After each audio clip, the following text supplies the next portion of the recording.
sa occasion, birthday party. And yun, para yung mga bisita nyo bis mabusog. Behind closed doors, I'm a fool for your love.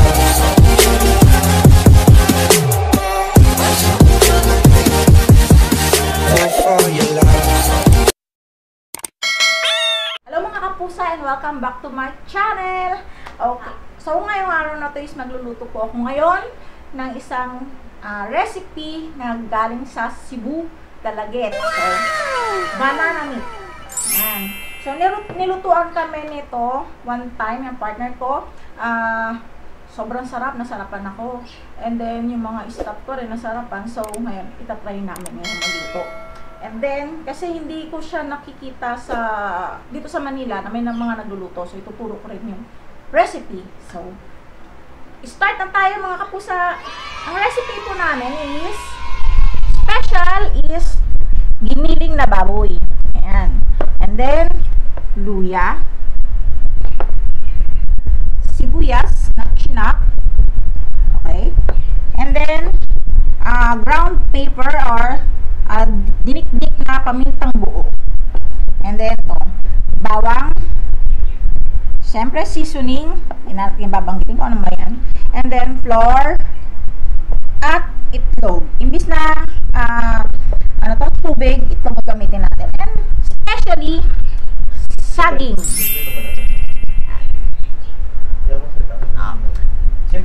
Babalatan muna natin yung saging. Ito na yung kinalabasan niya. Saging na saba. Ayan ha. Kasi baka ibang saging yung lutuin nyo. And then, saba lang siya. Or saba only. Or saba only. Parang yun nga. Saging na saba lang ang pwedeng iluto. Yan. Hindi pwede yung saging na latundan, lakatan, saba lang. Saba yung mga niluluto natin ba? Hindi naman napiprito yung ito lang yung napiprito. So, let's go mga kapusa. Ano gagawin dyan? Ha? Ano gagawin? Mamaya na ito muna. Set aside muna natin to. Unahin muna natin is maglisa. Magugulat sa baka maya. Mamaya. Mamaya. Ano yung sasabuan? Hindi yan sasabuan. Hindi. So, igigisa muna natin siya. So, tara na sa kusina. Okay, so ito nakasalang na nga. Iniinitan natin yung mantika pero hindi pa siya masyado mainit kasi nahawakan ko pa yung kawali. Pag mainit na yung mantika, konting mantika lang ha kasi yung iba masyado marami. So siguro ano lang to, dalawang ganito lang. Pag mainit na, lagay natin ang konting bawang. Yan. Then, haluin hanggang sa mag-brown siya. Isabay natin tong luya. Ang luya ginagamit kasi para mawala yung lansa ng isang karne or isda. Kaya palagi may luya. Malansa pala yung banana niya? Hindi kasi karne siya, diba? So, malansa siya. Yan, antayin natin mag-golden brown. Bago natin isalang, ayan, konti na. Ayan o, na-golden brown na siya. So, isa lang natin ulit ang sibuyas. Natin damihan. So, golden brown pa rin. Gisa lang siya, gisa. Okay.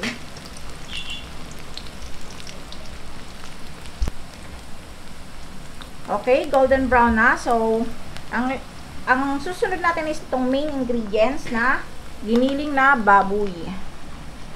So, lagyan natin. Siyempre, gamit tayo ng pot holder para hindi tayo mapasok.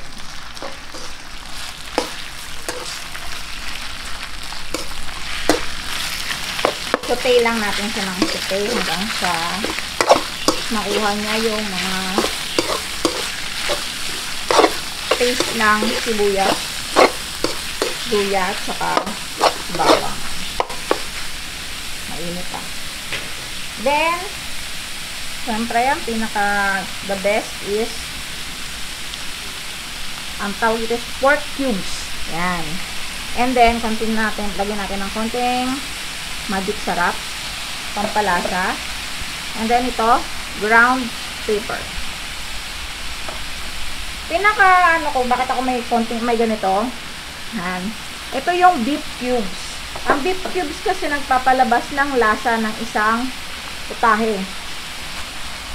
Kaya umaangat yung pagiging baboy, lasang baboy niya is because of beef. So, ito lang natin siya ulit. Hanggang sa madurog or matunaw yung hanggang sa mag-golden brown siya. So, satay lang yung satay. Durugin muna natin yung ano, yung hinalo natin na seasoning. Ayan o. Ayan pa o. Ayan. So, ayan na.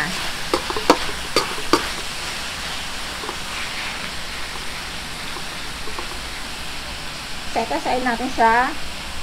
Dito tayo muna pumunta. Ito. So, habang niluluto natin siya, hiwain naman natin ito ngayon. Ang hiwa niya, Bakit siya hiwan? hiwain siya because dito ilalagay yung banana meat. Pagkaluto niyan, makikita natin. So, ipe-prepare lang muna natin yung yung saging.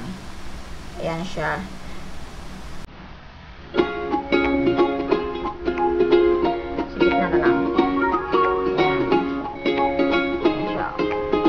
Sure malinis ang kamay kasi hindi mo naman siya maano ng maggagawa ka pa ng gloves. Okay, tapos na guys. Ayan na, naka-prepare na siya. So, ayan na sila lahat, nakabuka na lahat. Ayan. Ready na sila sa ating giniling.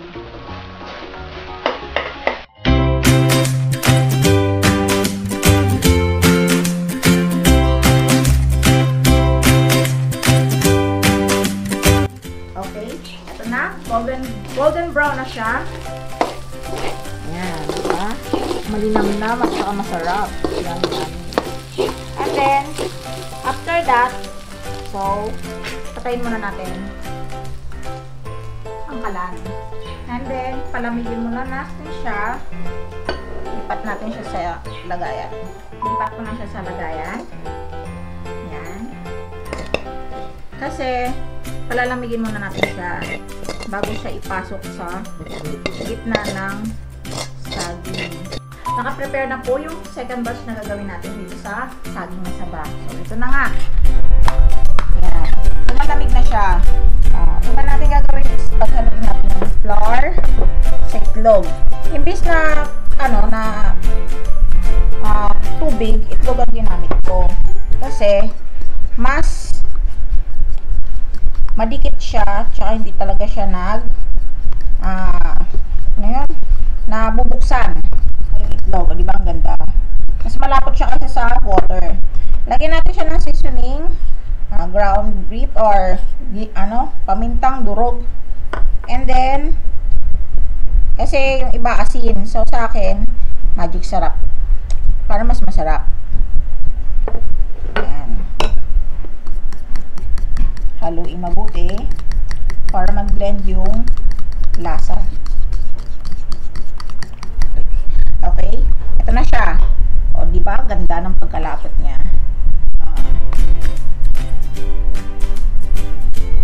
Siya. Then, ang gagawin natin ngayon is papasok na natin yung pasok na natin yung laman sa loob ng saging. So, ganito lang siya.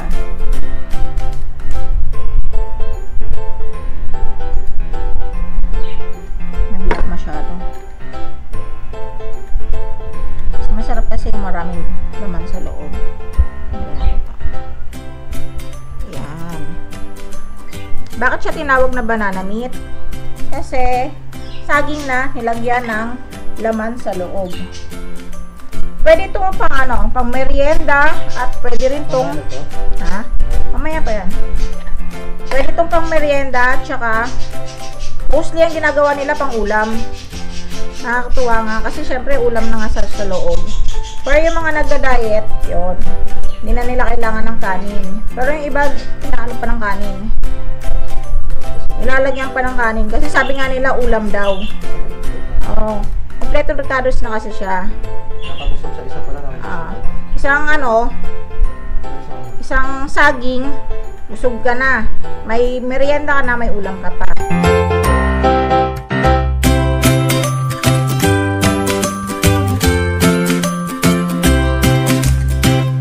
Okay. Ito na, pinaka-last is tapos na siya. And then, ito na ang tsura niya lahat. Nakabukang saging.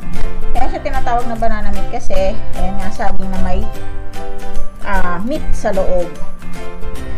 Maganda to sa occasion, birthday party, and yun, para yung mga bisita nyo bis mabusog. So, isang ganito lang, kakain busog na agad kasi ulam na, tapos parang kanin nga kasi yung saging. Ito nga, mas mabisa nga siya sa mga nagda-diet. And then yan, prepare natin to.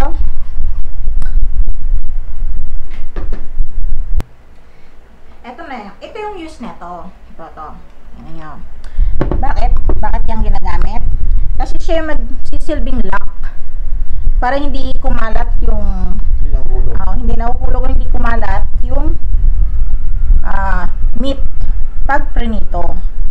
Yan. Kailangan cooked natin siya. Hindi naman lahat. Kailangan na ito. Takpan lang siya para nga hindi nga tumapon yung laman habang piniprito. Yan, pinamaganda. So, set.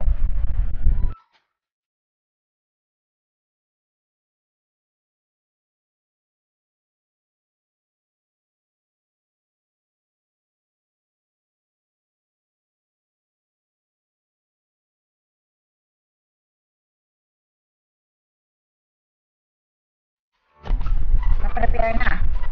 So, ang ganda. Ayan na yung tsura niya. Pero pag prinito mo na siya, maganda na yung outpack niya. Ayan.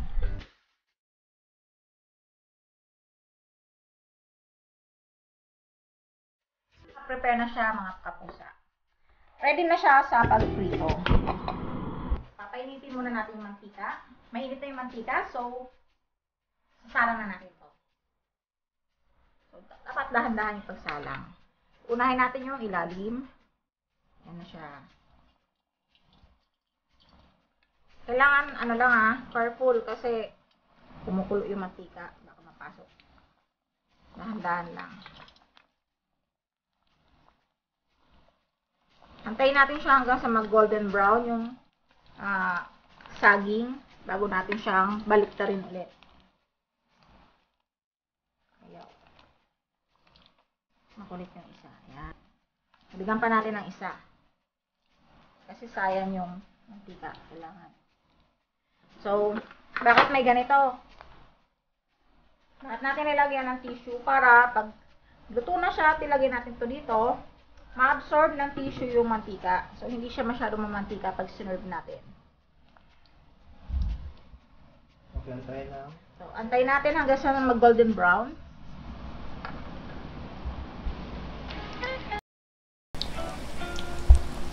So, golden brown na yung likod. Ayan. Babalik na rin natin siya. Make sure lahat naka-golden brown. So, gilid muna ulit. Ayan. Lahat, gilid natin. Para lutong-luto. Pati yung saging. Ayan siya.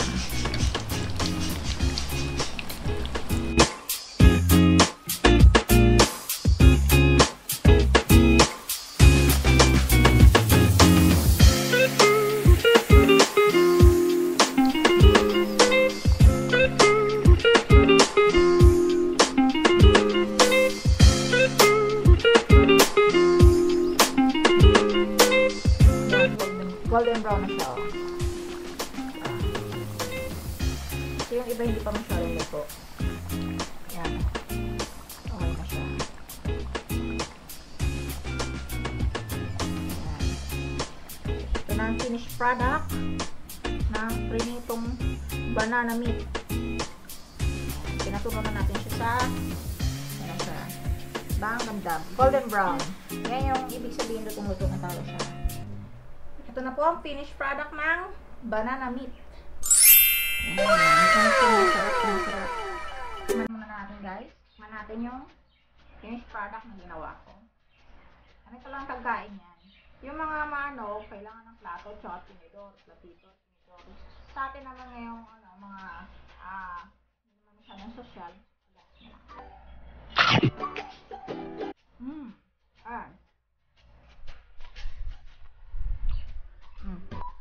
Sobrang lasa niya.